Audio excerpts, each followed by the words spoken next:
MyGov istifadə edənlər bu videonu sona qədər izləsin. Bu buraxılışda MyGov ID ilə dövlət və özəl sektorun rəqəmsal sistemlərinə giriş qaydasını izah edirəm. Çünki artıq MyGov ilə informasiya sistemlərinə daxil olmağı təmin edən MyGov ID istifadəyə verilibdir. İlk olaraq bunun nə mənaya gəldiyini izah edeyim. Əvvəllər Digital Login başlığı altında toplanan sima imza, asan imza və identifikasiya, yəni FIN kodla rəqəmsal sistemlərə daxil olma imkanı indi MyGov ID ilə əvəzlənir. Bunu başa düşülən dildə vətəndaşın rəqəmsal kimliyinin rəqəmsal dünyada tanınması təhlükəsizlik açarı kimi izah eləmək olar. Yəni dövlət vətəndaşı bu ID ilə identifikasiya eləyir, tanıyır və xidmətlərindən istifadə üçün sistemə buraxır. Yəni sizin smartfonda sadəcə MyGov tətbiqinin olması kifayət eləyəcək ki, dövlət və özəl sektorun rəqəmsal həllərini təqdim edən sistemlərə daxil ola biləsiniz. Bu vətəndaşa daha rahat və sürətli identifikasiya imkanını təmin edir. Məsələn, deyək ki, Dövlət Gömrük Xidmətinin sisteminə mobil cihazdan daxil oluruq.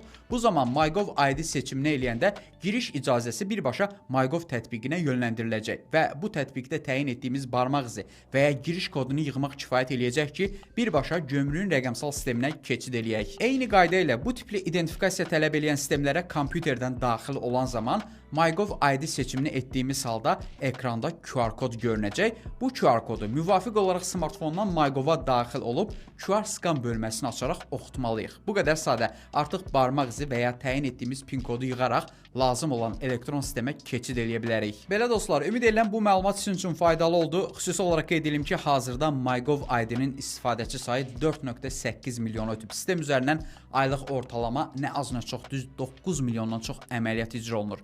Bəs siz MyGov istifadə edirsiniz və bölməsində fikirlərinizi bölüşün.